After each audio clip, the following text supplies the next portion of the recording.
تلك أمة قد خلت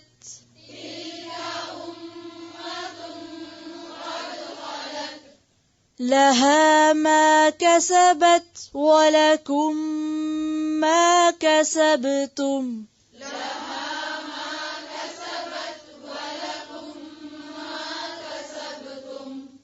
پھر سے لہا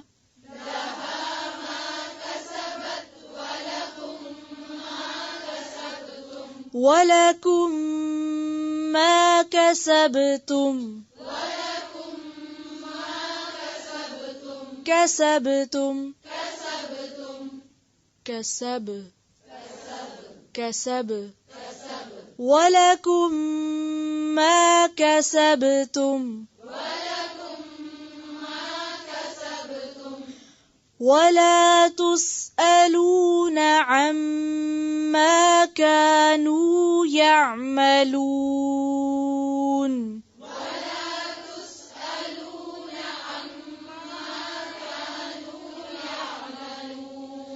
وَلَا تُسْأَلُونَ عَمَّا كَانُوا يَعْمَلُونَ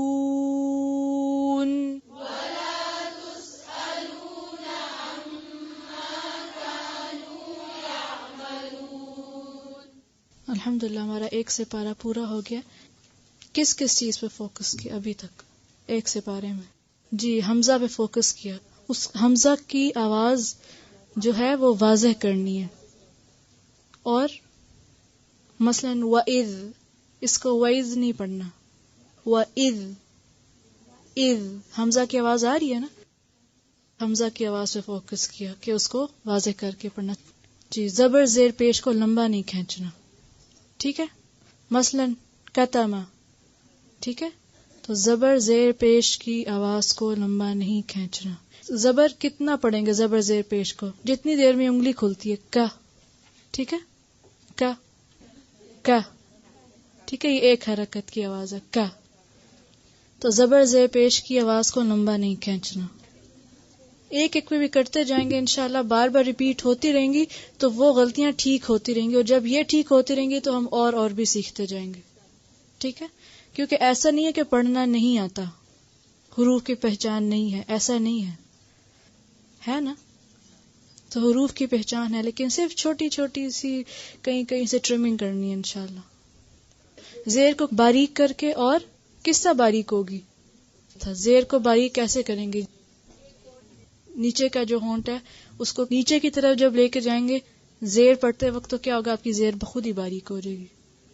زیر کو ہم نے جب بھی پڑھنا ہے تو باریک پڑھنا ہے.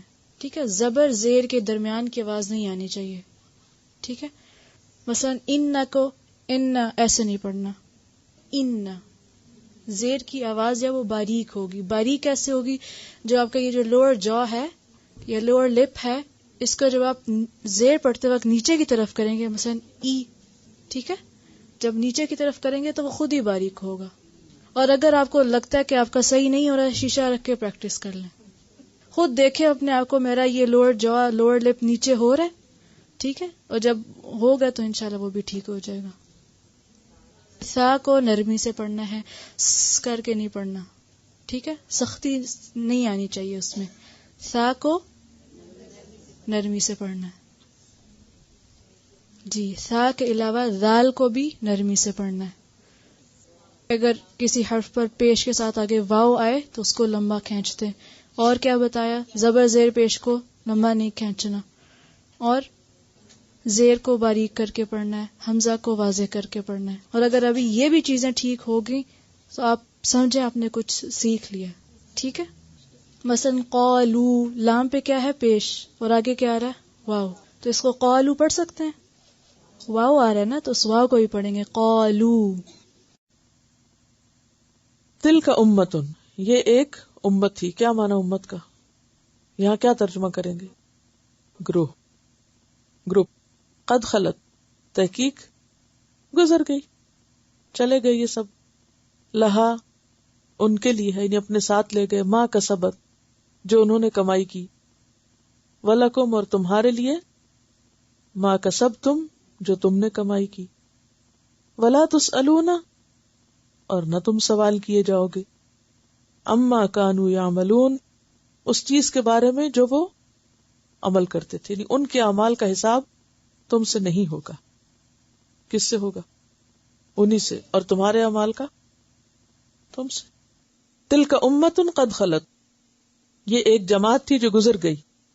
لہا ما کسبت، اس کے لیے وہ جو اس نے کمائی کی. ولکم ما کسبتم، اور تمہارے لیے جو تم کرو گے. ولا تسألون عما كانوا يعملون، اور تم سے نہیں پوچھا جائے گا جو وہ عمل کرتے رہے. یعنی ان کے عمل تمہارے لیے فائدہ مند بھی نہیں، اور ان کے عمل کا حساب انہی سے ہوگا، اور تمہارے اعمال کا حساب تم سے ہوگا.